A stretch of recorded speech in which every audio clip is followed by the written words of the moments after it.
اہل تشیع کے ممبروں سے عموماً بڑے ذمہ دار علماء کی جانب سے بھی سیدنا عمر فاروق رضی اللہ عنہ کو نعوذ باللہ سیدہ فاطمہ سلام اللہ علیہا کے قاتل کے طور پر پیش کیا جاتا نعوذ ہے۔ باللہ من ذالک۔ ڈاکٹر طاہر القادری کہہ رہے ہیں کہ شیعہ علماء جھوٹ بولتے ہیں، شیعہ ذاکرین جھوٹ بولتے ہیں، شیعہ علماء و ذاکرین ممبر پہ بیٹھ کے جھوٹی روایتیں سناتے ہیں، لوگوں کو رلاتے ہیں۔ کوئی بی بی پہ ظلم نہیں ہوا۔ ہم نے 40 سنی عالموں کی کتابیں کھول کھول کے دکھائیں۔ سوشل میڈیا پر 32 منٹ کا کلپ ہمارا موجود ہے، جا کے سرچ کر لیجئے، ان بچوں کو نظر آ جائے گا۔ مجھے 1 سال گزر گیا ہے، انہی ایام میں پچھلے سال ہم نے وہ دلائل دیے تھے، اب تک کوئی جواب نہیں دے پایا۔ جواب تو ہمیں کہ تمہاری کتابیں نہیں ہیں تو کس کی کتابیں ہیں؟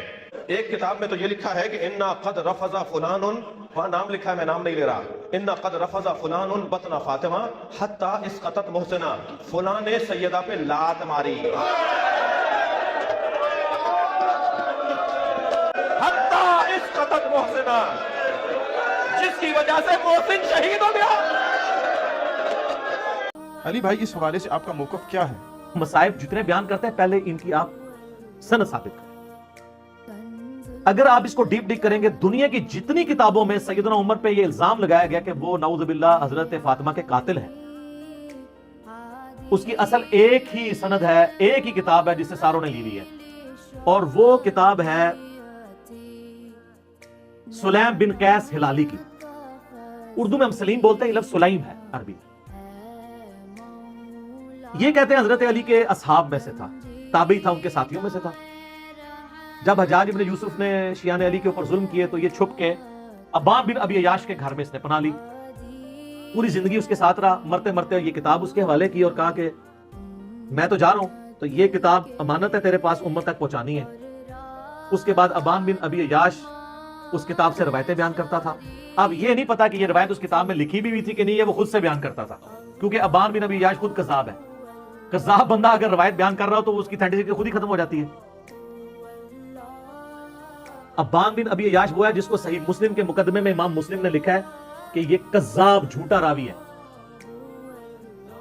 بلکہ 2 تابعین تبع تابعین آپس میں ملاقات کرتے ہیں تو اور وہ اس کو بتاتا ہے کہ میں نے جو ہے وہ 1000 سے زیادہ حدیثیں ابان بن ابی عیاش سے سنی ہیں، اور وہ کہتا ہے پھر میں نے نبی اسلام کی خواب میں زیارت کی تو آپ نے صرف 5 یا 6 حدیثوں کی تصدیق کی، باقی سب پہ آپ نے فرمایا میری حدیثیں نہیں ہیں۔ ابان بن ابی عیاش کا یہ حال ہے۔ یہ 140 ہجری میں یا 146 ہجری میں فوت ہوا ہے۔ کذاب، یہ اس نے واقعہ گھاڑ کے بیان کیا ہے۔ دنیا میں جہاں بھی آپ کو واقعہ ملے گا نا، ابان بن ابی عیاش کے حوالے سے ملے گا، اور وہ کہے گا جی مجھے جو کتاب ملی تھی سلیم بن قیس ہلالی کی، اس سے۔ اور یہ نہ سمجھے گا یہ صرف سنی سے کہہ رہے ہیں کذاب ہے۔ علامہ خوئی جو ہے اہل تشیع کے، وہ بھی کذاب سمجھتے ہیں اسے، شیعہ کے نزدیک بھی جھوٹا راوی ہے، لیکن یہ سودا چونکہ وہ ذاکرین نے بیچنا تھا، اور مجھے دکھ ہے بعض علماء بھی سودا بیچ رہے ہیں شیعہ کے، ان کو تو کم از کم شرم و حیا کرنی چاہیے کہ اس کی سند ثابت بھی ہے کہ نہیں۔ پہلے تو سند کے ساتھ واقعہ ثابت کریں، اگلی بات تو بعد میں ہوگی۔ جب ایک چیز ثابت ہی نہیں ہے اور آپ وہ سودا بیچ رہے ہیں اور اتنی بڑی بات کر رہے ہیں، بالکل جھوٹا واقعہ یہ۔ کوئی سیدنا عمر قاتل فاطمہ نہیں ہے، ورنہ مولا علی پوری زندگی کبھی بھی کمپرومائز نہ کرتے۔ مولا علی کو یہ حدیث نہیں پتا تھی، بخاری مسلم دونوں میں حدیث ہے، فاطمہ میرے جگر کا ٹکڑا ہے، جس نے فاطمہ کو تکلیف دی اس نے مجھے تکلیف دی، اور جس نے فاطمہ کو قتل کیا ہو مولا علی اس کے ساتھ ہو، اور اپنی بچی کا رشتہ ام کلثوم کا اس کو دے دیں۔ اور یہ وہ چیز ہے جو شیعہ کی کتابوں میں موجود ہے۔ وہ تعویل کرتے ہیں کہ نہیں وہ زبردستی لیا تھا، انکاری کوئی نہیں ہے۔ ذاکرین انکاری ہو جائے، ذاکرین تو ہے ہی جاہل ہے نا، ان کے پاس تو علم ہے ہی نہیں۔